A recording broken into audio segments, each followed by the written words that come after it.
السلام علیکم. وعلیکم السلام ورحمۃ اللہ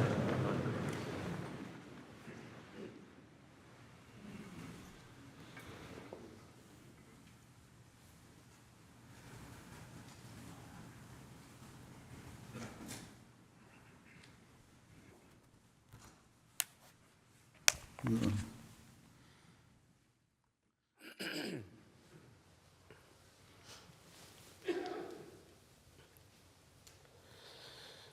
اللہ اکبر اللہ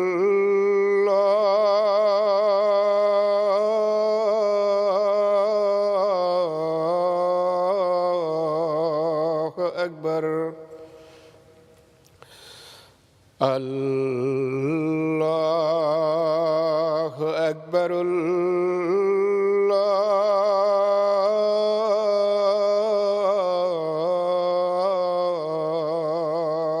اکبر.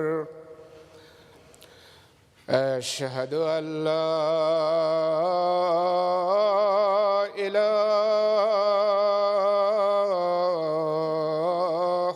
الا اللہ. اشہد ان لا الہ الا اللہ. اشہد ان محمدا رسول اللہ.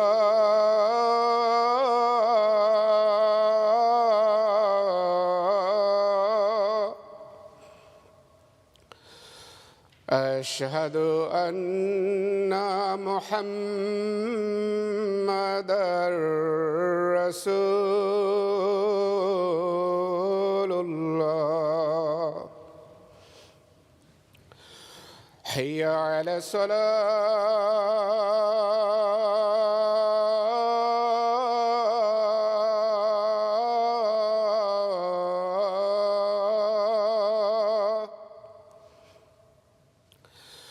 حی علی الصلاة.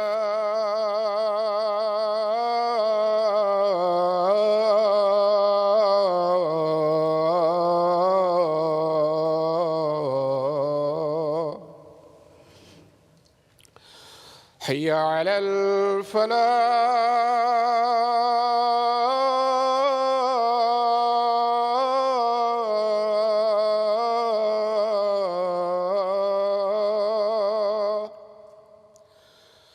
حی علی الفلاح.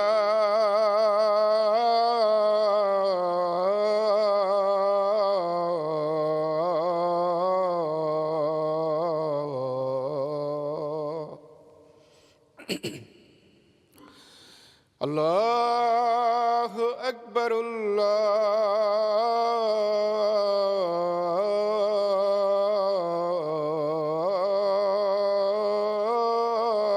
اکبر. لا الہ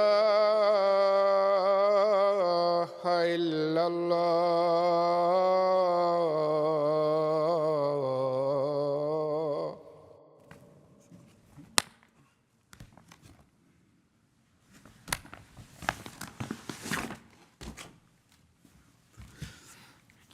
السلام علیکم ورحمۃ اللہ.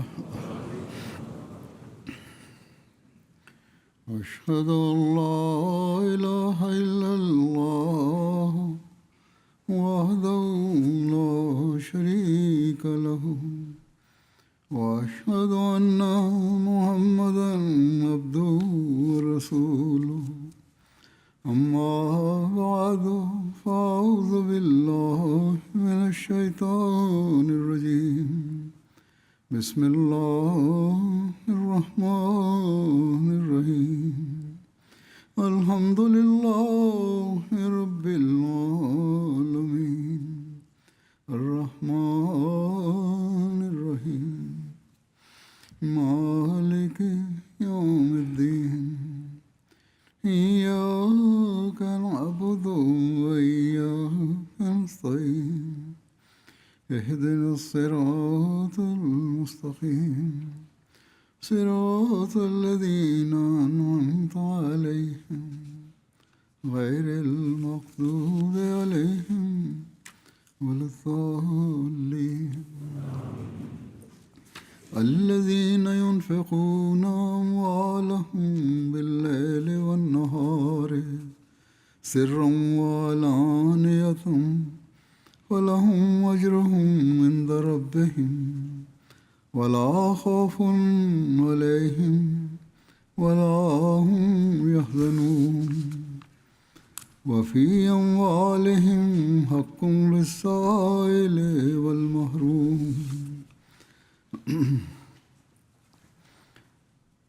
پہلی آیت جو میں نے پڑھی ہے سورہ بقرہ کی ہے، اس کا ترجمہ ہے کہ جو لوگ اپنے مال رات اور دن پوشیدہ بھی اور ظاہر بھی اللہ کی راہ میں خرچ کرتے رہتے ہیں، ان کے لیے ان کے رب کے پاس ان کا اجر محفوظ ہے، اور نہ تو انہیں کوئی خوف ہوگا اور نہ وہ غمگین ہوں گے. اور دوسری آیت الذاریات کی ہے، سورۃ الذاریات کی. اللہ تعالیٰ فرماتا ہے کہ اور ان کے مالوں میں مانگنے والوں کا بھی حق تھا اور جو مانگ نہیں سکتے تھے ان کا بھی حق تھا. آج میں حضرت صلی اللہ علیہ وسلم کے جود و سخا کے اسوے کے بارے میں کچھ روایات بیان کروں گا. ان روایات سے پتہ چلتا ہے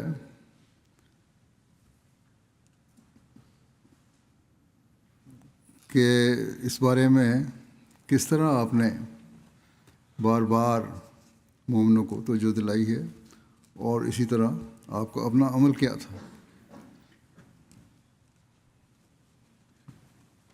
یہ آیات جو میں تلاوت کی جیسا کہ میں نے بتایا، ان میں بھی اور دوسری بہت سی آیات میں بھی اللہ تعالیٰ نے حقوق اللہ اور حقوق العباد ادا کرنے، دینی ضروریات بھی اور ضرورت مندوں کی ضروریات بھی پورا کرنے کی طرف توجہ دلائی ہے.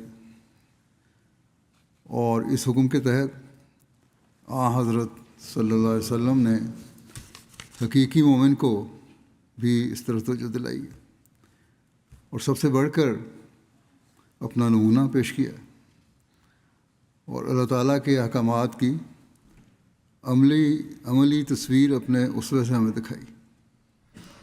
بس صرف ایک خلق ہی نہیں بلکہ آپ کی زندگی کا ہر لمحہ قرآن کریم کے مطابق تھا. اس لیے حضرت عائشہ نے آپ کے اوصاف کے بارے میں فرمایا تھا کہ کانا خلقہ القرآن، کہ آپ کے اخلاق قرآن کریم کے عین مطابق تھے. تو کسی بھی خلق کو لے لیں، آپ اس کی اعلیٰ ترین مثال تھے، جس سے بڑھ کر کوئی اور مثال پیش نہیں کی جا سکتی. بہرحال جیسا کہ میں نے کہا، آج آپ کے جو خلق ہے جود و سخا کا، اس حوالے سے روایات پیش کروں گا.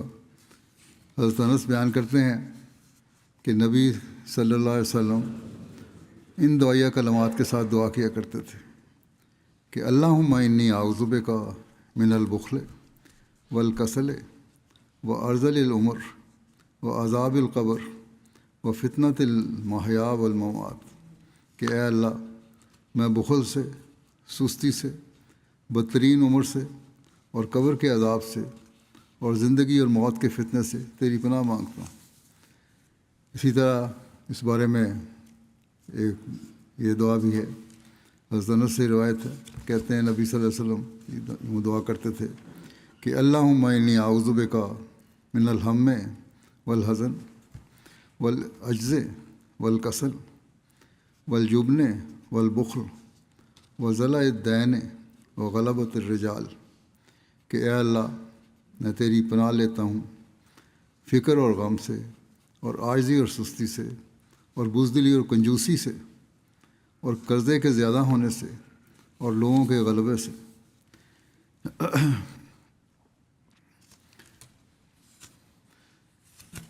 اسی طرح خدا تعالیٰ کی راہ میں اور بندوں کی مدد کرنے کے حوالے سے آپ نے یہ نصیحت بھی فرمائی مومنوں کو. حضرت اسماء رضی اللہ عنہا بیان کرتی ہیں کہ نبی صلی اللہ علیہ وسلم نے مجھ سے فرمایا کہ تھیلی کو باندھ کر نہ رکھا کرو، کھولو ورنہ تم سے روک لیا جائے گا، یعنی جس میں تم نے اپنی دولت رکھی ہوئی ہے اس کا منہ بند نہ کرو، اور ضرورت حسب ضرورت خرچ کیا کرو اور مدد کیا کرو دوسروں کی۔ دوسری روایت میں یہ الفاظ ہیں کہ گنتی نہ رہا کرو، ورنہ اللہ تعالیٰ بھی تمہیں گن گن کر ہی دے گا، یعنی اگر تمہیں اللہ تعالیٰ نے نوازا ہے تو پھر تم اس کی شکر گزاری کا حق ادا کرو، اور شکر گزاری کا حق یہ ہے کہ دوسروں کی مدد کرو، اللہ تعالیٰ تمہیں مزید دے گا۔ حضرت ابو ہریرہ سے روایت ہے، نبی صلی اللہ علیہ وسلم نے فرمایا، سخاوت کرنے والا اللہ کے قریب ہے، جنت کے قریب ہے، لوگوں کے قریب ہے، آگ سے دور ہے، اور بخیل اللہ سے دور ہے، جنت سے دور ہے، لوگوں سے دور ہے اور آگ کے قریب ہے۔ اور سخاوت کرنے والا جاہل اللہ تعالیٰ اللہ عز و جل کے نزدیک زیادہ محبوب ہے بخیل عابد سے۔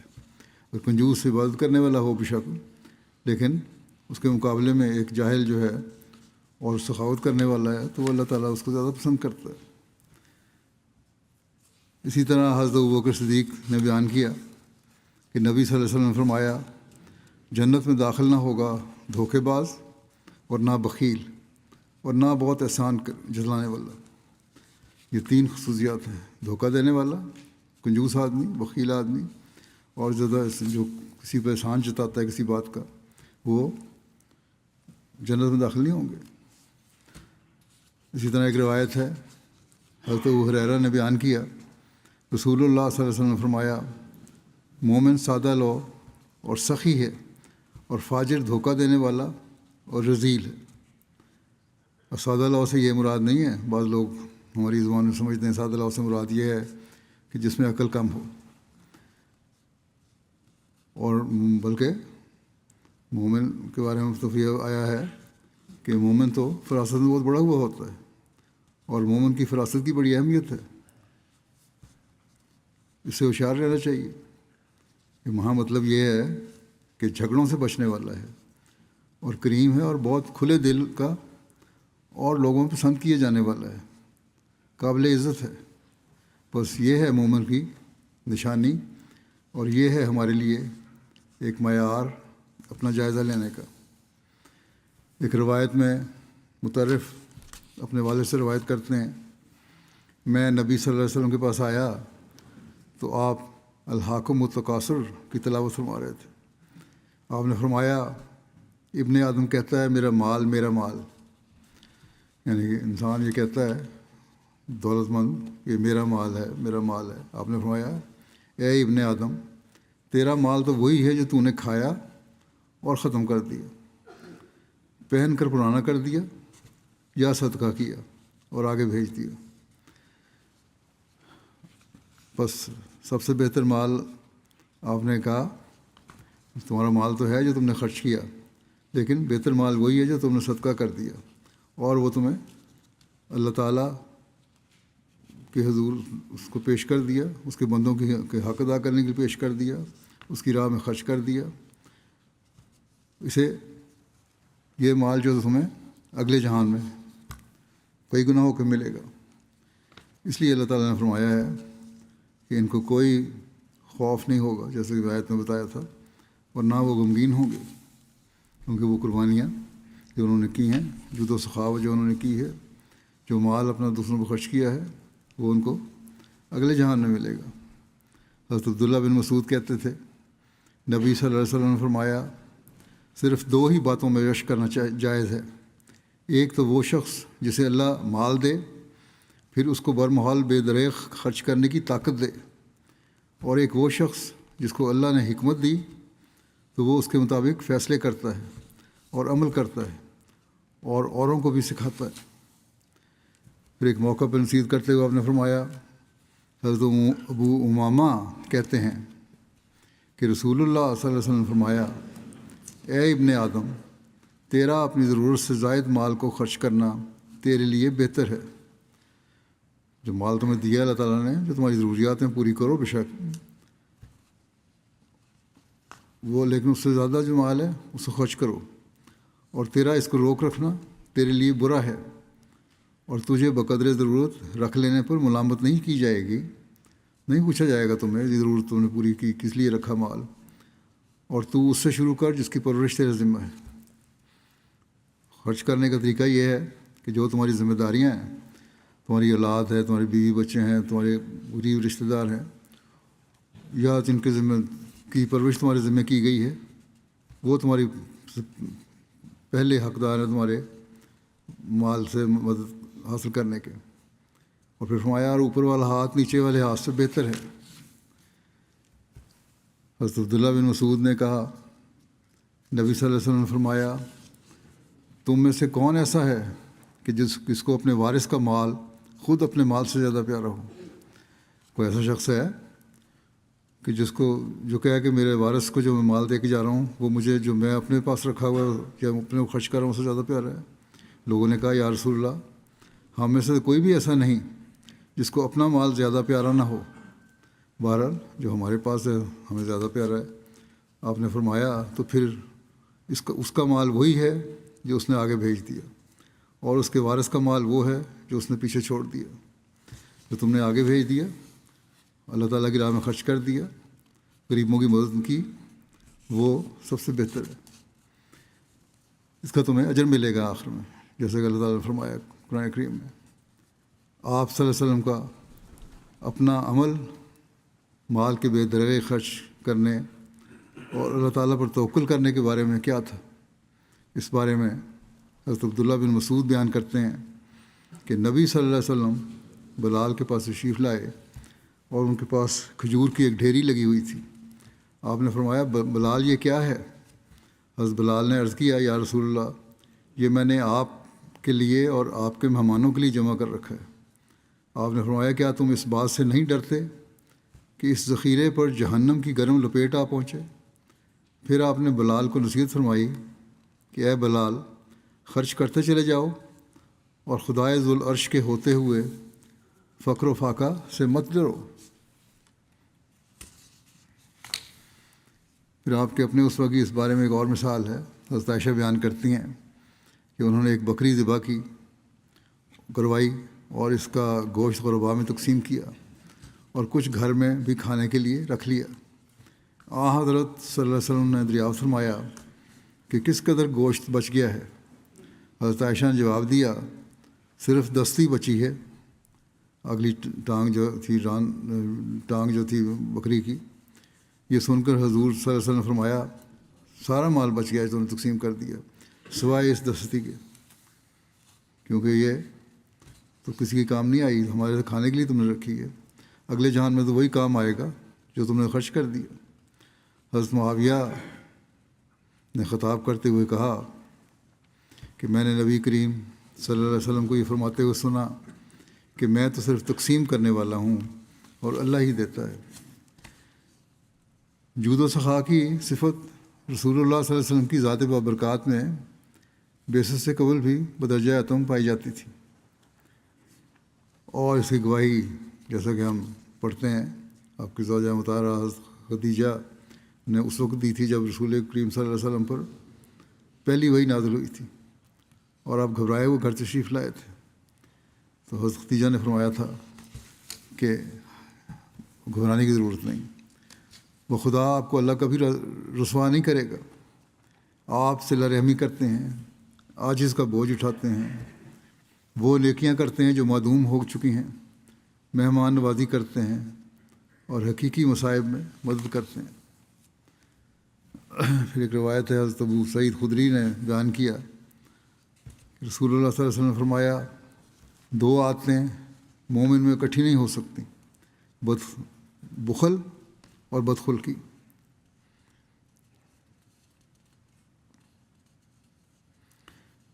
یعنی مومن جو ہے اس میں نہ بخل ہوگا نہ بدخلقی ہوگی، یہ بھی ایک معیار ہے اپنے آپ کو جانچنے کا۔ پھر بخل سے بچنے کی ہدایت کرتے ہوئے آپ نے فرمایا، حضرت جابر بن عبداللہ سے روایت ہے کہ رسول اللہ صلی اللہ علیہ وسلم نے فرمایا ظلم سے بچو، یقیناً ظلم قیامت کے دن کے اندھیرے ہوں گے اور بخل و حرص سے بچو، یقیناً بخل نے تم سے پہلوں کو ہلاک کیا تھا۔ اس بخل نے انہیں اکسایا تو انہوں نے خون بہایا اور حرام چیزوں کو حلال کیا۔ حضرت ابو ہریرہ نے بیان کیا، رسول اللہ صلی اللہ علیہ وسلم نے فرمایا، کسی بندے کے اندر کبھی بھی اللہ کی راہ کا غبار اور جہنم کا دھواں اکٹھے نہیں ہو سکتے، اور نہ ہی کسی بندے کے دل میں کبھی حرص و بخل اور ایمان اکٹھے ہو سکتے ہیں۔ جیسا کہ پہلے بھی ایک روایت میں بیان ہو چکا ہے کہ حریص اور لالچی اور کنجوس جو ہے یہ کبھی مومن نہیں ہو سکتا۔ بس یہ ہیں معیار۔ مومن بننا ہے تو حرص سے بچنا ہوگا، لالچ سے ہی بچنا ہوگا، کنجوسی سے ہی بچنا ہوگا۔ حضرت ابو ہریرہ سے روایت ہے، نبی صلی اللہ علیہ وسلم نے فرمایا، کوئی دن بھی ایسا نہیں کہ جس میں دو فرشتے جب کہ بندے صبح کو اٹھتے ہیں نازل نہ ہوتے ہوں۔ ان میں سے ایک کہتا ہے کہ اے اللہ، خرچ کرنے والے کو بدل عطا کر، اور دوسرا کہتا ہے اے اللہ، بخیل کا مال رائے گاں جائے، یعنی جو خرچ کر رہا ہے اس کو اور دے اس کے بدلے میں، اور جو بخل کرنے والا ہے، کنجوسی کرنے والا ہے، اس کے مال کو ضائع کر دے۔ اس دنیا میں بھی اس مال میں برکت نہیں پڑتی ہے، یہ ہم دیکھتے ہیں، بہت سے لوگ اس بات کا اظہار کرتے ہیں، اور اگلے جہان میں یہ مال بھی اسے کوئی فائدہ نہیں دے گا۔ اللہ تعالیٰ نے ایک جگہ فرمایا ہے کہ اللہ تعالیٰ کی راہ میں جو اس کی محبت میں خرچ کرتے ہیں وہ اس کا اجر دیتا ہے۔ حضرت انس بن مالک بیان کرتے ہیں کہ رسول اللہ صلی اللہ علیہ وسلم لوگوں میں سب سے زیادہ حسین تھے، اور لوگوں میں سب سے زیادہ سخی تھے، اور لوگوں میں سب سے زیادہ بہادر تھے۔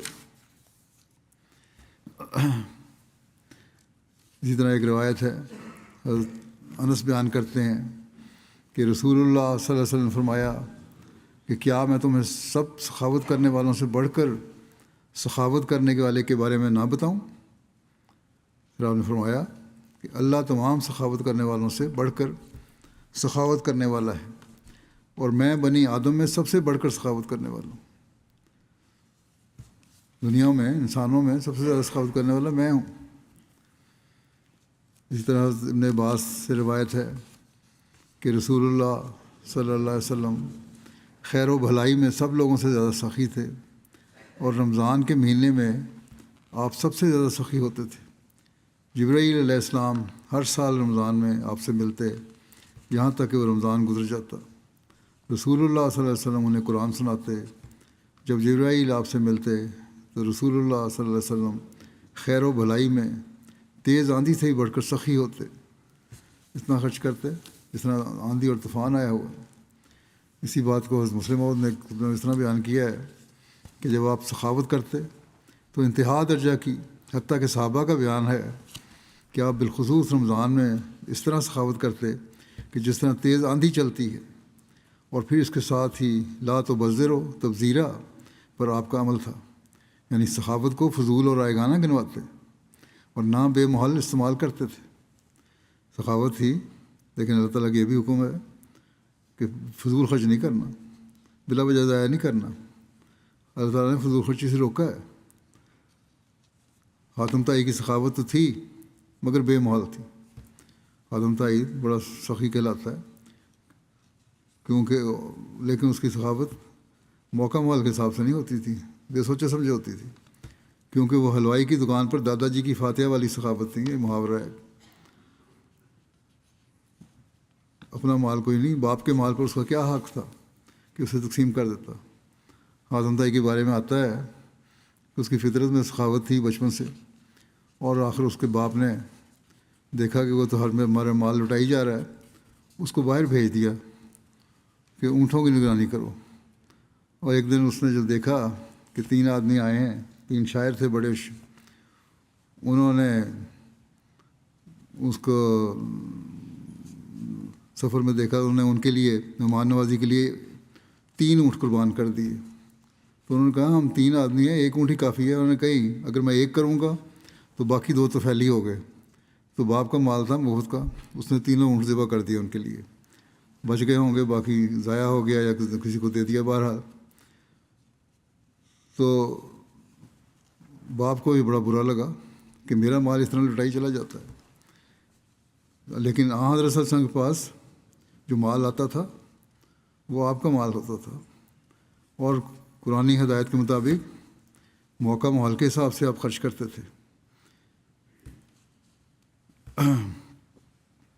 یہاں ان احادیث کی وضاحت ہو گئی ہے جہاں آپ نے فرمایا ہے کہ بے دریغ خرچ کرو، مطلب یہ ہے کہ موقع ماحول کے حساب سے خرچ کرو، پھر قسم کی ہچکچاہٹ نہیں ہونی چاہیے۔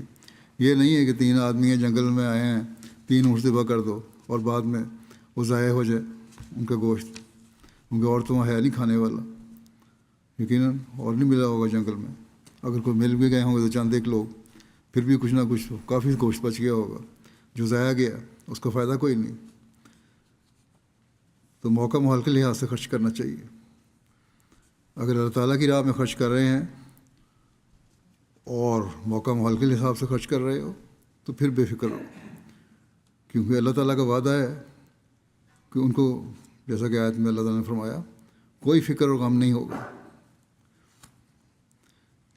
بہرحال حضرت مسلم موعود فرماتے ہیں اس کے مقابلے میں حضرت صلی اللہ علیہ وسلم ایک طرف تو اپنی اس قدر سخی تھے کہ جیسا کہ بیان کیا گیا ہے کہ صحابہ کہتے ہیں کہ رمضان کے دنوں میں آپ اس طرح سخاوت کرتے گویا تیز آندھی چل رہی تھی، لیکن دوسری طرف سوچ سمجھ کر خرچ کرنے والے تھے۔ حضرت عبداللہ بن عمر سے روایت ہے کہ رسول اللہ صلی اللہ علیہ وسلم نے فرمایا، اگر میرے پاس تہامہ کے پہاڑوں یعنی عرب کے ساحلی پہاڑوں کا سلسلہ ہے جو ہے، ان کے برابر سونا ہوتا تو میں وہ سب تم میں تقسیم کر دیتا اور تمہیں جھوٹا یا بخیل نہ ہی پاؤ گے۔ ایک روایت ہے حضرت ابو ذر بیان فرماتے ہیں کہ میں نے نبی کریم صلی اللہ علیہ وسلم کے ساتھ مدینہ کے میدان میں نبی کریم صلی اللہ علیہ وسلم کے ساتھ مدینہ کے میدان میں چلا جا رہا تھا کہ اتنے میں احد پہاڑ ہمارے سامنے آ گیا۔ آپ نے فرمایا ابو ذر، میں نے کہا حاضر ہوں یا رسول اللہ۔ آپ نے فرمایا مجھے یہ بات خوش نہیں کرتی کہ میرے پاس اس احد جتنا سونا ہو اور تیسری رات مجھ پر گزر جائے اور اس میں سے میرے پاس 1 دینار بھی موجود ہو سوائے کچھ اس کے جو میں نے قرض چکانے کے لیے رکھ چھوڑا ہو، بلکہ میں ضرور ہی اللہ کے بندوں میں اسے اس طرح اور اس طرح اور اس طرح خرچ کر دوں، یعنی اپنے دائیں اور اپنے بائیں اور اپنے پیچھے آپ چلے۔ اور پھر فرمایا وہ جو بہت مالدار ہیں وہی قیامت کے دن نادار ہوں گے۔ مالدار ہیں، پیسے جوڑتے رہتے ہیں، خرچ نہیں کرتے ضرورت مندوں پہ، غریبوں پہ، وہ قیامت کے دن نادار ہوں گے، مگر وہ نہیں جو اس طرح خرچ کرے۔ جو خرچ کر رہا ہے وہ نادار نہیں ہوگا قیامت کے دن، یعنی اپنے دائیں اور اپنے بائیں اور اپنے پیچھے، اور وہ بہت ہی تھوڑے ہیں ایسے لوگ، آپ نے فرمایا بہت تھوڑے ہیں جو اس طرح اللہ کی راہ میں خرچ کرتے ہیں۔ جو مالدار ہیں وہ بخل نہیں کرتے، بلکہ اللہ تعالیٰ کی راہ میں ایک مومن مالدار جو ہے بلکہ بے خوف ہو کر خرچ کرتے ہیں، اور پھر اللہ تعالیٰ انہیں اور بھی نوازتا چلا جاتا ہے۔ حضرت انس سے روایت ہے کہ ایک شخص نے نبی صلی اللہ علیہ وسلم سے 2 پہاڑوں کے درمیان جتنی بھی بکریاں تھیں مانگ لیں اور آپ نے اسے وہ عطا فرما دی۔ پھر وہ اپنی قوم کے پاس آیا اور کہا، اے میری قوم، اسلام لے آؤ، خدا کی قسم محمد صلی اللہ علیہ وسلم تو اتنا دیتے ہیں کہ غربت کا ڈر نہیں رہتا۔ حضرت انس کہتے ہیں کہ بعض اوقات کوئی آدمی صرف دنیا کے لیے اسلام قبول کرتا تھا، مگر جو ہی اسلام قبول کرتا تو اسلام اسے دنیا و معافیہ سے بڑھ کر محبوب ہو جاتا تھا۔ حضرت انس بن مالک کہتے ہیں کہ نبی کریم صلی اللہ علیہ وسلم کل کے لیے کوئی چیز بچا کر نہیں رکھتے تھے۔ حضرت عقبہ بن حارث نے بیان کیا کہ نبی صلی اللہ علیہ وسلم نے ہمیں عصر کی نماز پڑھائی، پھر اس کے بعد آپ صلی اللہ علیہ وسلم جلدی سے گھر گئے اور تھوڑی ہی دیر بعد باہر تشریف لائے۔ راوی کہتے ہیں کہ میں نے آپ سے پوچھا یا کسی اور نے پوچھا تو آپ نے فرمایا میں گھر میں صدقہ کے مال سے سونے کا ایک ٹکڑا چھوڑ آیا تھا، میں نے پسند نہ کیا کہ وہ رات بھر میرے پاس رہے، اس لیے میں نے اسے تقسیم کر دیا۔ حضرت ام سلمہ فرماتی ہیں کہ رسول اللہ صلی اللہ علیہ وسلم میرے پاس تشریف لائے اور آپ کے چہرے کا رنگ بدلا ہوا تھا، حضرت ام سلمہ فرماتی ہیں کہ میں نے سوچا کہ کسی تکلیف یا درد کی وجہ سے ایسا ہوگا۔ کہتی ہیں کہ میں نے عرض کیا یا رسول اللہ، میں آپ کے چہرے کا رنگ بدلا ہوا دیکھ رہی ہوں، کیا کسی تکلیف کی وجہ سے ایسا ہے؟ آپ نے فرمایا نہیں، ان 7 دیناروں کی وجہ سے ہے جو ہمارے پاس شام کو آئے تھے اور رات گزر گئی اور ہم نے ان کو خوش نہیں کیا۔ میں انہیں بستر کے کونے میں بھول گیا تھا اور مجھے یاد آیا تو مجھے سخت اس کی فکر پیدا ہوئی۔ حضرت عقبہ سے مروی ہے، انہوں نے کہا کہ میں نے نبی صلی اللہ علیہ وسلم کے پیچھے مدینہ میں عصر کی نماز پڑھی۔ آپ نے سلام پھیرا اور جلدی سے اٹھ کھڑے ہوئے اور لوگوں کی گردنوں سے گزرتے ہوئے اپنی ازواج مطہرات کے ایک حجرے کی طرف گئے۔ لوگ آپ کی اس جلدی سے گھبرا گئے۔ پھر آپ ان کے پاس باہر آئے اور دیکھا کہ وہ آپ کی اس جلدی سے تعجب میں ہیں۔ اس پر آپ صلی اللہ علیہ وسلم نے فرمایا، میرے پاس کچھ سونا تھا جو مجھے یاد آیا اور میں نے پسند نہ کیا کہ وہ میری توجہ کو ذکر الہی سے روکے، اس لیے میں نے اسے تقسیم کرنے کے لیے کہہ دیا۔ حضرت مسیح علیہ الصلوۃ والسلام فرماتے ہیں کہ حضرت صلی اللہ علیہ وسلم کی یہ حالت تھی کہ آپ کے پاس جو کچھ ہوتا وہ سخاوت کر دیا کرتے تھے۔ ایک بار آپ کے گھر میں ایک مور تھی، آپ نے اس کو لے کر تقسیم کر دیا۔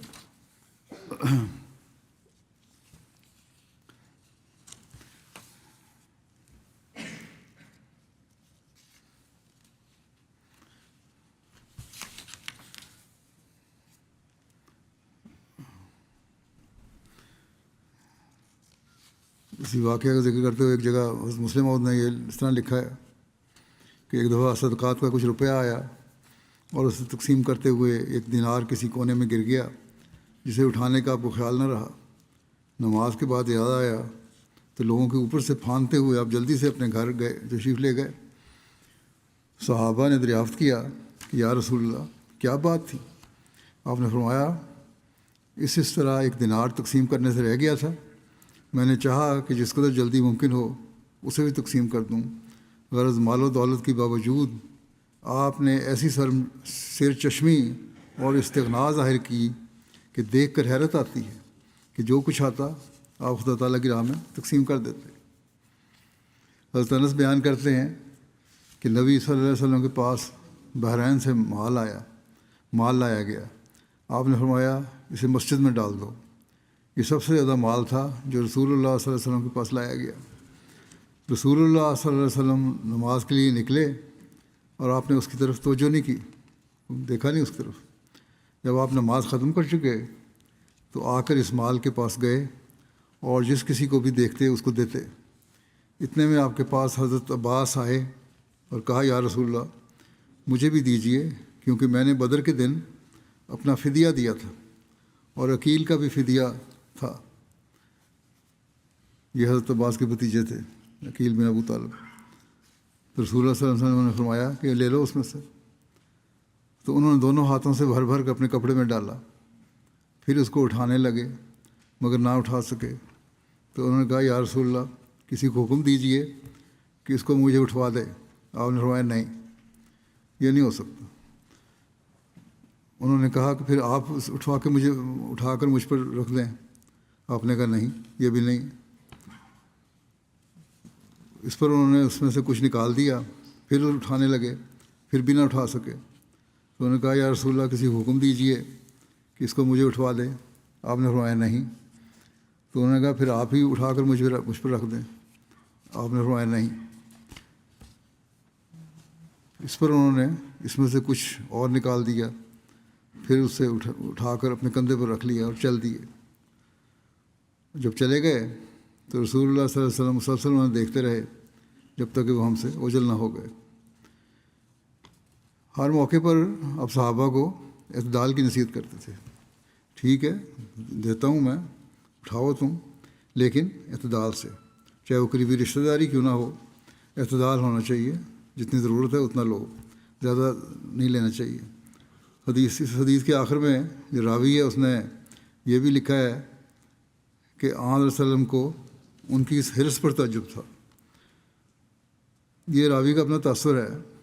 ہو سکتا ہے کہ آن علیہ وسلم اس لیے نہیں دیکھ رہے ہوں گے کہ تعجب تھا ان کی حرص پر، بلکہ آن علیہ وسلم کو وہ غربت کا زمانہ یاد آ گیا جو صحابہ کی پرانی حالت تھی، اور اس پر غور کرتے ہوئے انہیں دور تک آپ دیکھتے رہے تھے کہ کس طرح یہ لوگ قربانیاں دیتے رہے، کس طرح ان پہ غربت کا زمانہ تھا، اور آج اللہ تعالیٰ کس طرح ہمیں نواز رہا ہے۔ مختلف شارحین نے بھی اسے راوی کی اپنی سوچ قرار دی ہے، یہ نہیں کہ عام صلی اللہ نے تعجب کیا کہ حرص کیوں کر رہا ہے، بلکہ اور خیالات کوئی شارحین نے لکھا ہے۔ حضرت جابر بن عبداللہ بیان کرتے ہیں کہ کبھی ایسا نہیں ہوا کہ رسول اللہ صلی اللہ علیہ وسلم سے کوئی چیز مانگی گئی ہو اور آپ نے نہ کہا ہو۔ حضرت سہل بن سعد کہتے ہیں کہ رسول اللہ صلی اللہ علیہ وسلم بہت حیا والے تھے، جب بھی آپ سے کچھ مانگا جاتا آپ عطا فرما دیتے۔ ابن ابی خیثمہ حضرت علی سے روایت کرتے ہیں کہ حضرت علی جب رسول اللہ صلی اللہ علیہ وسلم کے اوصاف بیان کرتے تو فرمایا کرتے کہ آپ عطا کرنے کے لحاظ سے سب لوگوں سے زیادہ سخی تھے۔ حضرت سہل بن سعد بیان کرتے ہیں کہ ایک عورت بردہ چادر ہے قسم ہے لے کر آئی اور کہا یا رسول اللہ میں نے یہ آپ اپنے ہاتھ سے بنی ہے کہ میں آپ کو پہناؤں۔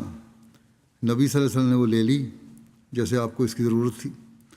پھر آپ ہمارے پاس آئے اور وہی چادر عذار کے طور پر آپ نے پہنی ہوئی تھی، باندھی ہوئی تھی۔ لوگوں میں سے ایک شخص نے کہا یا رسول اللہ یہ چادر مجھے پہننے کے لیے دے دیجیے۔ آپ نے فرمایا اچھا۔ نبی صلی اللہ علیہ وسلم تھوڑی دیر مجلس میں بیٹھے رہے، پھر اندر جا کر اسے طے کیا اور اس شخص کے پاس بھیج دی، کپڑے بدل کے آ گئے دوسری چادر پہن کے۔ لوگوں نے اس سے کہا تو نے اچھا نہیں کیا آپ سے یہ مانگ کے، تجھے علم ہے کہ آپ سائل کو رد نہیں کرتے؟ تو اس شخص نے کہا بخدا میں نے یہ اس لیے مانگی ہے کہ جب میں مر جاؤں تو یہ میرے لیے کفن ہو۔ لکھا ہے کہ حضرت سہل نے کہا تھا وہی چادر پھر بعد میں ان کو کفن کے طور پر استعمال کی گئی۔ ایک روایت میں ہے حضرت مسور بن مخرمہ سے روایت ہے، کہتے ہیں کہ رسول اللہ صلی اللہ علیہ وسلم نے کچھ قبائیں تقسیم فرمائیں اور مخرمہ کو کوئی قبا نہ دی۔ مخرمہ نے کہا اے میرے بیٹے، انہوں نے بیٹے کو کہا کہ ہمارے ساتھ رسول اللہ صلی اللہ علیہ وسلم کے پاس چلو۔ میں ان کے ساتھ گیا، ان کے بیٹے نے روایت کی ہے مسور نے۔ انہوں نے کہا اندر جاؤ اور آپ کو میرے پاس بلاؤ۔ خیر کہتے ہیں میں چھوٹا تھا، اندر گیا، آپ کو بلایا، بتایا کہ میرا باپ آیا ہے۔ آپ ان کے پاس تشریف لائے اور ان میں سے ایک قبا آپ کے ہاتھ میں تھی۔ آپ نے فرمایا میں نے تمہارے لیے سنبھال کر رکھی تھی، تم شکوہ لے کے آئے تھے نا، اس سے پہلے کہ وہ شکوہ کا اظہار کرتے آپ نے چادر ان کو دے دی کہ میں نے تمہارے لیے یہ سنبھال کے رکھی ہوئی تھی۔ راوی کہتے ہیں کہ آپ نے اس مخرمہ کی طرف دیکھا اور فرمایا یہ دیکھا اور پھر فرمایا یہ چادر تمہارے لیے ہے۔ مخرمہ خوش ہو گیا اس بات پہ۔ ایک اور روایت میں ہے کہ نبی صلی اللہ علیہ وسلم نے حضرت مخرمہ کی آواز پہچان لی اور باہر تشریف لائے، بجائے یہ کہ بیٹا اندر جاتا آپ خود ہی باہر تشریف لائے۔ آپ کے پاس ایک قبا تھی، آپ اس کی خوبیاں ان کو دکھا رہے تھے اور فرما رہے تھے کہ میں نے یہ تمہارے لیے سنبھال کر رکھی ہوئی تھی، میں نے یہ تمہارے لیے سنبھال کر رکھی ہوئی تھی۔ حضرت انس بن مالک سے روایت ہے کہ میں رسول اللہ صلی اللہ علیہ وسلم کے پاس ساتھ جا رہا تھا، آپ نے نجرانی چادر اوڑھ رکھی تھی جس کا کنارہ کھردرا تھا۔ آپ کو ایک بدوی شخص آ ملا اور اس نے آپ کی چادر کو بہت سختی سے کھینچا، اور میں نے رسول اللہ صلی اللہ علیہ وسلم کی گردن کی ایک جانب دیکھا اور اس کے سختی سے کھینچنے کی وجہ سے اس چادر کے کنارے نے اس پر نشان ڈال دیا تھا آپ کی گردن پر۔ پھر اس نے کہا اے محمد، اللہ کا جو مال ہے آپ کے پاس ہے اس میں سے مجھے بھی دیے جانے کا حکم دو۔ رسول اللہ صلی اللہ علیہ وسلم نے اس کی طرف متوجہ ہوئے اور ہنس پڑے اور پھر اسے عطا کرنے کا ارشاد فرمایا۔ اس کی تفصیل ایک جگہ یوں بیان ہوئی ہے، حضرت ابو ہریرہ بیان کرتے ہیں کہ نبی کریم صلی اللہ علیہ وسلم ہمارے ساتھ مجلس میں بیٹھ کر باتیں کیا کرتے تھے، آپ کھڑے ہو جاتے تو ہم بھی کھڑے ہو جاتے، یہاں تک کہ آپ نے گھر چلے جاتے کسی زوجہ کے گھر میں۔ ایک روز کہتے ہیں آپ ہم سے کلام فرما رہے تھے کہ آپ کے کھڑے ہونے پر ہم بھی کھڑے ہو گئے۔ ہم نے ایک بدو کو دیکھا جس نے آپ کو پکڑ کر آپ کی چادر کے ذریعے آپ کو کھینچا، اس پر آپ کی گردن سرخ ہو گئی۔ حضرت ابو ہریرہ بیان کرتے ہیں کہ نبی کریم صلی اللہ علیہ وسلم کی وہ چادر بہت کھردری تھی۔ پھر جب حضور صلی اللہ علیہ وسلم نے اس کی طرف رخ کیا تو اس بدو نے آپ سے کہا کہ میرے ان دونوں اونٹوں پر آپ مال لاد دیں، کیونکہ آپ نہ ہی اپنے مال میں سے لاد کر دیں گے اور نہ ہی اپنے باپ کے مال میں سے۔ بڑی بدتمیزی سے بولا۔ راوی کہتے ہیں اس پر نبی کریم صلی اللہ علیہ وسلم نے فرمایا نہیں، اور میں اللہ سے مغفرت طلب کرتا ہوں، نہیں، اور میں اللہ سے مغفرت طلب کرتا ہوں، نہیں، اور میں اللہ سے مغفرت طلب کرتا ہوں۔ صادق صحابی کی اور کام نہیں، میں اس وقت تک تمہیں نہیں دوں گا۔ یہ نہیں تھا کہ دوں گا نہیں، یہ شرط لگائی کہ اس وقت تک نہیں تمہیں دوں گا جب تک تم مجھے اپنے اس کھینچنے کا بدلہ نہیں دو گا، کہ تم نے میری چادر کھینچی ہے اور میری گردن کو زخمی کر دیا ہے، اس کا بدلہ دو۔ وہ بدو ہر بار کہتا تھا کہ بخدا میں اس کا بدلہ نہیں دوں گا۔ اس نے کہا نہیں، میں کوئی بدلہ نہیں دوں گا۔ اس نے کہا کیونکہ آپ برائی کا بدلہ برائی سے نہیں لیتے۔ اس نے یہ حربہ استعمال کیا، ہوشیار تھا بدو بھی، کہ آپ برائی کا بدلہ برائی سے نہیں لیتے، اس لیے کہ سوال ہی پیدا نہیں ہوتا کہ میں بدلہ لوں، میں نے تو برائی کی ہے، آپ تو نہیں برا کریں گے۔ اس پر نبی کریم صلی اللہ علیہ وسلم ہنس پڑے۔ پھر حضور صلی اللہ علیہ وسلم نے حضرت عمر کو ارشاد فرمایا کہ اس کے دونوں اونٹوں میں سے ایک پر جو اور دوسرے پر کھجوریں لاد دو۔ دونوں بھر دی۔ نہ صرف اسے مال عطا فرمایا بلکہ اس کی زیادتی کو بھی معاف فرما دیا۔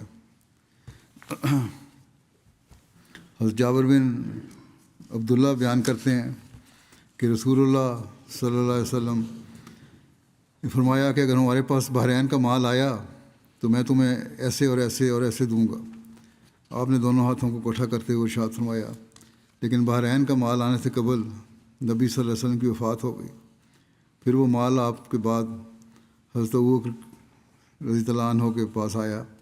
آپ نے ایک اعلان کرنے والے کو حکم دیا کہ جس کا نبی صلی اللہ علیہ وسلم کے ذمہ کوئی وعدہ یا قرض ہو تو اسے چاہیے کہ وہ آئے۔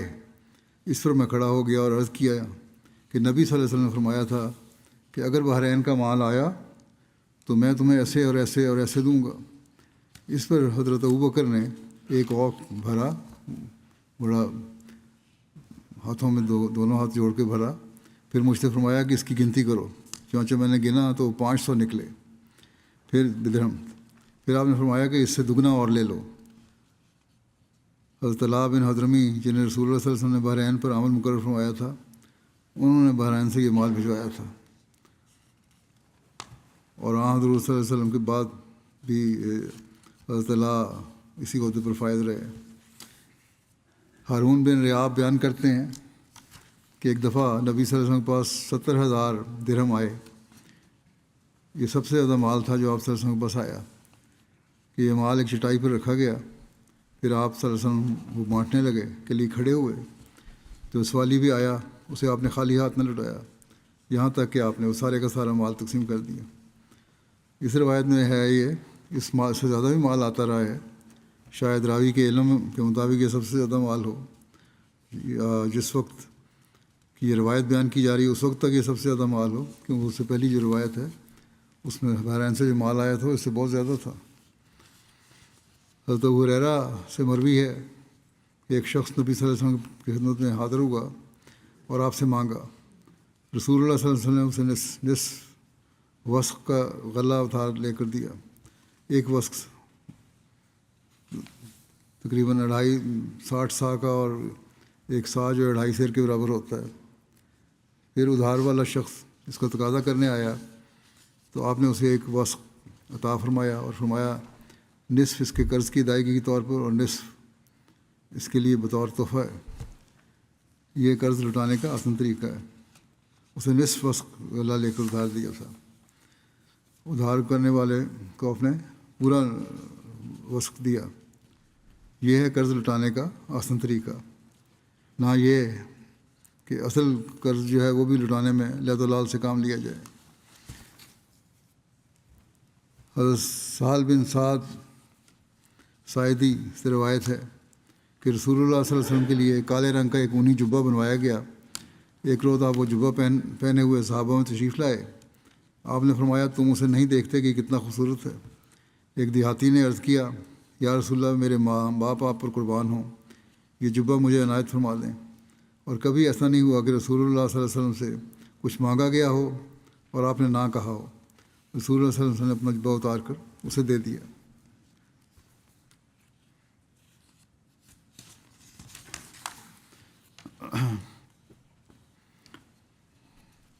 ایک بڑی خوبصورت روایت ہے، حضرت ابن عمر بیان کرتے ہیں کہ رسول اللہ صلی اللہ علیہ وسلم نے ایک کپڑا بیچنے والے سے 4 درہم میں ایک قمیض خریدی۔ وہ قمیض پہن کر آپ صلی اللہ علیہ وسلم باہر تشریف لائے تو انصار میں سے ایک شخص نے کہا کہ اے اللہ کے رسول صلی اللہ علیہ وسلم، مجھے یہ قمیض پہنا دیجیے، اللہ تعالیٰ آپ کو جنت کا لباس پہنائے۔ آپ نے وہ قمیض اتار کر اسے دے دی۔ پھر آپ دکاندار کے پاس گئے اور اس سے 4 درہم میں ایک اور قمیض خریدی۔ آپ کے پاس 2 درہم باقی رہ گئے تھے۔ آپ کے پاس اس وقت 10 درہم تھے۔ 4 میں پہلی قمیض خریدی، پھر 4 میں دوسری خریدی، 2 درہم باقی رہ گئے۔ آپ نے راستے میں جب واپس آ رہے تھے تو ایک لونڈی کو روتے ہوئے دیکھا۔ آپ نے اس سے رونے کی وجہ دریافت فرمائی۔ اس نے کہا کہ اے اللہ کے رسول، میرے گھر والوں نے مجھے 2 درہم دیے تھے کہ میں اس سے آٹا خرید لاؤں، مگر وہ مجھ سے کہیں گر گئے ہیں، گم ہو گئے ہیں۔ نبی صلی اللہ علیہ وسلم نے باقی ماندہ 2 درہم اسے عطا فرما دیے۔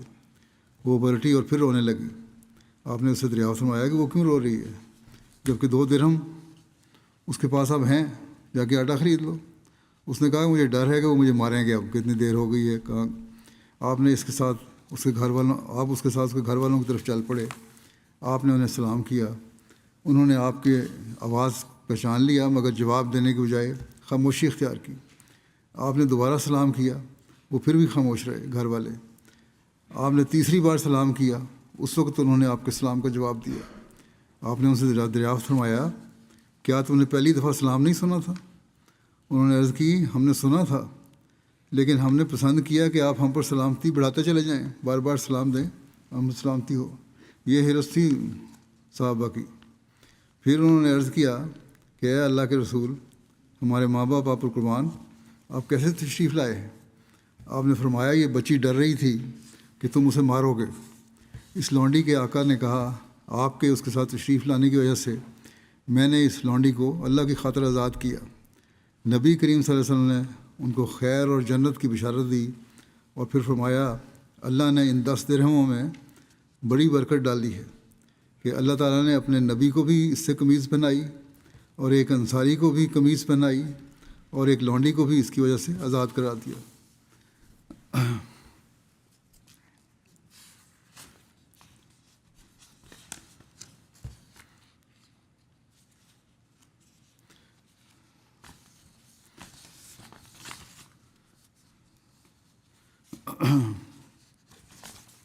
حضرت عثمان نے نبی کریم صلی اللہ علیہ وسلم کو انگور کا ایک خوشہ بطور ہدیہ کے پیش کیا، اور یہ بھی بیان کیا جاتا ہے کہ کھجوروں کا ایک خوشہ تھا۔ پہلے ایک جگہ انگور ہے، ایک جگہ کھجور ہے۔ بہرحال کہتے ہیں پھر ایک سائل آیا تو آپ صلی اللہ علیہ وسلم نے وہ اسے دے دیا۔ پھر حضرت عثمان نے اسے 1 درہم میں خرید لیا۔ وہ خوشہ جو تھا آپ لائے تھے، کوئی خاص قسم کا ہوگا، کھجور اچھے ہوں گے۔ آپ نے 1 درہم میں اسے خرید کے اس سائل سے دوبارہ آن رسول کی خدمت پیش کر دیا۔ پھر وہ سائل دوبارہ آ گیا تو اسے آپ نے پھر دے دیا اسے، اور اسی طرح یہ معاملہ 3 مرتبہ ہوا۔ حضرت عثمان خریدتے تھے، آن رسول کو پیش کرتے تھے، وہ آ کر دوبارہ مانگتا تھا، پھر آپ ان کو دے دیتے تھے۔ بالآخر نبی کریم صلی اللہ علیہ وسلم نے نرمی سے اس مانگنے والے کو فرمایا، اے فلاں، کیا تم سائل ہو یا تاجر؟ تم مانگنے آئے ہو، سوالی اس طرح تو نہیں کرتے، تم تو درہم بھی کمائی جا رہے ہو اور یہ تجارت کر رہے ہو تم رہے۔ آپ نے انکار نہیں کیا، لیکن بڑے حکیمانہ رنگ میں نصیحت فرمائی کہ یہ عمل مناسب نہیں ہے جو تم کر رہے ہو۔ حضرت عبداللہ بن سلام بیان کرتے ہیں کہ جب اللہ تعالیٰ تبارک و تعالیٰ نے زید بن ثانہ کو ہدایت دینی چاہی تو زید بن ثانہ نے کہا کہ جتنی بھی نبوت کی علامات تھیں وہ مجھے محمد صلی اللہ علیہ وسلم کے چہرے مبارک میں نظر آئیں، سوائے 2 باتوں کے جن کا مجھے پتہ نہیں چلا تھا کہ آپ میں ہیں یا نہیں۔ ان میں سے ایک یہ ہے کہ اس نبی کا حلم اس کے غصے پر غالب ہوگا۔ دوسری بات یہ ہے کہ جتنا بھی اسے جہالت سے پیش آیا جائے وہ اور بھی زیادہ حلم و بردباری میں بڑھے گا، اور میں اس کی جستجو میں رہا کہ کبھی موقع ملے تو ان علامتوں کو بھی آزماؤں۔ بہرحال آزمانا تو دوسرا تھا، لیکن موقع اس طرح پیدا ہوا کہ کہ زید بن ثانہ کہتے ہیں کہ ایک دن حضرت صلی اللہ علیہ وسلم گھر سے باہر آئے، آپ کے ساتھ علی بن ابی طالب تھے۔ اس دوران ایک سوار آیا جو بدوی یعنی دیہاتی لگتا تھا۔ اس نے عرض کی کہ یا رسول اللہ، بنو فلاں کے گاؤں بصرہ کے لوگ مسلمان ہو گئے ہیں، اور میں نے ان سے کہا تھا کہ اگر وہ مسلمان ہو جائیں تو ان کو وافر رزق ملے گا۔ اب وہ بارش کی کمی کی وجہ سے قحط اور سختی سے دوچار ہیں۔ یا رسول اللہ، مجھے ڈر ہے کہ کہیں وہ حرص اور لالچ میں آ کر اسلام سے نکل نہ جائیں، جس طرح کہ وہ فراخی رزق کی طمع پر مسلمان ہوئے تھے۔ اگر آپ مہربانی فرما دیں اور مناسب سمجھیں تو ان کی طرف کچھ بھیج کر ان کی مدد اور دلداری فرما دیں۔ آپ نے اس شخص کی طرف دیکھا اور حضور کے ہمراہ حضرت علی تھے۔ انہوں نے بھی عرض کیا کہ اس وقت تو ایسی کوئی چیز نہیں ہے جو مدد کے لیے فوری طور پر بھیجی جائے۔ زید بن ثانہ کہتے ہیں کہ میں آپ کے قریب ہوا، دیکھ رہا تھا، میں قریب تھا کھڑا، اور کہا کہ اے محمد صلی اللہ علیہ وسلم، کیا بنو فلاں کے باغ کی کھجوریں ایک طے شدہ مقدار اور طے شدہ مدت کی شرط پر بیچ سکتے ہیں؟ آپ نے فرمایا اے یہودی تھے ثانہ، طے شدہ مقدار اور مدت کی شرط پر تو کھجوریں بیچ سکتا ہوں، لیکن یہ شرط نہیں مان سکتا کہ یہ کھجوریں بنو فلاں کے باغ کی ہوں گی۔ میں نے کہا کہ ٹھیک ہے۔ چنانچہ آپ نے مجھ سے سودا کر لیا۔ میں نے اپنی تھیلی کھولی اور آپ کو سونے کے 80 مسکال بطور پیشگی دے دیا کہ فلاں وقت اتنی کھجوریں آپ مجھے دے دیں گے۔ ایک مثال تقریباً 4.25 گرام کا ایک مسکال ہوتا ہے۔ آپ صلی اللہ علیہ وسلم نے وہ سونا اس شخص کو دے دیا جو مدد مانگنے کے لیے آیا تھا، اور فرمایا یہ ان مصیبت زدہ لوگوں میں برابر تقسیم کر دو اور اس کے ذریعے ان کی مدد کرو۔ زید بن ثانہ کہتے ہیں کہ ایک مدت مقررہ میں 2-3 دن باقی تھے کہ میں آپ کے پاس آیا اور آپ کا گریبان پکڑا اور چادر کھینچی اور بڑے غصے کی حالت بنا کر کہا کہ اے محمد صلی اللہ علیہ وسلم، کیا میرا حق ادا نہیں کرو گے؟ خدا کی قسم، میں بنو عبد المطلب کی اس عادت کو اچھی طرح جانتا ہوں کہ قرض ادا کرنے میں بڑے برے ہیں، اور تمہاری ٹال مٹول کی عادت کا بھی مجھے علم ہے۔ حالانکہ یہ سوال ہی پیدا نہیں ہوتا تھا، لیکن بہرحال دشمن تھا اس وقت، تو دشمنی تھی نا دل میں، یا آزمانا چاہتا تھا۔ بہرحال انہوں نے کیا، اور اس کا مجھے تجربہ ہے۔ یہ کہنے لگا، اس سے کہتے ہیں کہ اس وقت میں عمر کی طرف جو پاس ہی تھے دیکھ رہا تھا کہ غصے کے مارے ان کی آنکھیں یوں گھوم رہی تھیں جس طرح گھومنے والی پھرکی ہوتی ہے۔ انہوں نے یعنی حضرت عمر نے بڑی تیز غصے سے بڑی نظروں سے مجھے دیکھا اور کہا، اے اللہ کے دشمن، اللہ کے رسول صلی اللہ علیہ وسلم تو ایسا کہتا ہے جو میں نے سن رہا ہوں، اور اس طرح گستاخی سے پیش آتا ہے جسے میں دیکھ رہا ہوں؟ اس خدا کی قسم جس نے اس کو حق کے ساتھ بھیجا ہے، اگر مجھے ان کا ڈر نہ ہوتا تو میں اپنی تلوار سے تیرا سر اڑا دیتا۔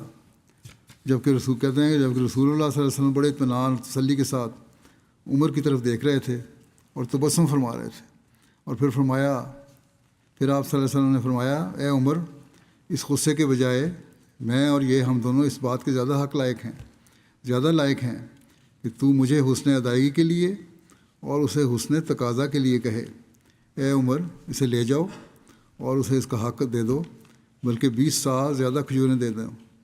میں نے کہا، اے عمر، یہ زیادہ کس لیے؟ عمر نے جواب دیا کہ حضور صلی اللہ علیہ وسلم نے مجھے حکم دیا تھا کہ جو سختی میں نے کی ہے اس کے عوض میں تجھے زیادہ ادا کروں۔ میں نے عمر سے کہا، آپ جانتے ہیں کہ میں کون ہوں؟ عمر نے کہا، نہیں، کہ آپ کون ہیں؟ میں نے کہا کہ میں زید بن ثانہ ہوں۔ عمر نے پوچھا، وہ حبر یعنی یہود کا بڑا عالم؟ میں نے جواب دیا، ہاں، یہود کا عالم۔ اس پر عمر نے کہا، اتنے بڑے عالم ہو کر رسول اللہ صلی اللہ علیہ وسلم سے گستاخی کا یہ طریق تم نے کیوں اختیار کیا؟ میں نے جواب دیا کہ اے عمر، جتنی بھی علامات نبوت تھیں، جب میں نے آپ کو دیکھا تو آپ میں وہ مجھے نظر آئیں، سوائے 2 علامات کے جن کا مجھے پتہ نہیں چلا۔ ایک یہ کہ کیا اس نبی کا حلم اس کے غصہ پر غالب ہے، دوسرا یہ کہ جتنا زیادہ ان سے تختی سے اور تلخی اور جہالت سے پیش آیا جائے، اتنا ہی زیادہ وہ حلم اور بردباری سے پیش آئیں گے۔ بس میں نے ان دونوں باتوں کی آزمائش کی ہے۔ اے عمر، میں آپ کو گواہ بناتا ہوں کہ میں اللہ کو اپنا رب اور اسلام کو اپنا دین، محمد صلی اللہ علیہ وسلم کو اپنا نبی ماننے پر خوش ہوں، اور میں آپ کو گواہ بناتا ہوں کہ میرا آدھا مال، کیونکہ میں ایک مالدار شخص ہوں، امت محمد کے لیے صدقہ ہے۔ اس پر عمر نے کہا بعض امت محمدیہ کے لیے کہو، کیونکہ ساری امت کا تو کوئی شمار ہی نہیں، ان کے لیے مال کیسے پورا آ سکتا ہے؟ میں نے کہا اچھا ان میں سے بعض کے لیے صدقہ ہے۔ پھر زید حضرت صلی اللہ علیہ وسلم کی خدمت میں آئے اور عرض کیا میں گواہی دیتا ہوں کہ اللہ کے سوا کوئی معبود نہیں اور محمد صلی اللہ علیہ وسلم اللہ کے بندے اور اس کے رسول ہیں، میں اس پر ایمان لاتا ہوں۔ میں اس طرح زید نے آپ کی تصدیق اور بیعت کی اور کئی جنگوں میں آپ کے ساتھ شریک رہے، یہاں تک کہ غزوہ تبوک سے واپس آتے ہوئے راستے میں ہی زید کی وفات ہوئی۔ یہودی عالم سے نیک فطرت تھی اور اسلام قبول کر لیا آپ کو دیکھ کے، ساری علامتیں دیکھ کے۔ یہ ہے آپ کا حسن خلق کہ نہ صرف قرض لے کر ایک قوم کو بھوک سے نجات دلوائی، بلکہ اپنے اخلاق سے ایک یہودی عالم کو بھی مسلمان بنا لیا۔ اللہم صلی علی محمد وعلی آل محمد وبارک وسلم انک حمید مجید۔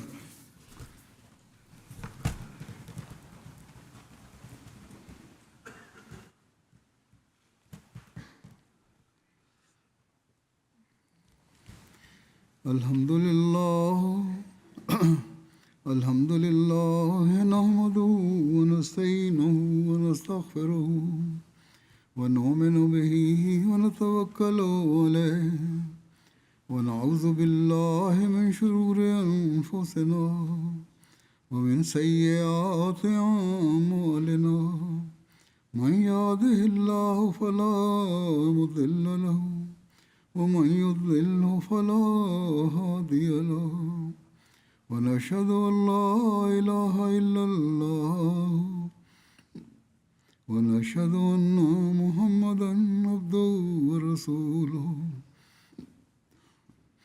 عباد الله رحمكم الله إن الله يأمر بالعدل والإحسان وإيتاء ذي القربى وينهى عن الفحشاء والمنكر والبغي يعظكم لعلكم تذكرون اذكروا الله يذكركم وادعوه يستجب لكم ولذكر الله أكبر۔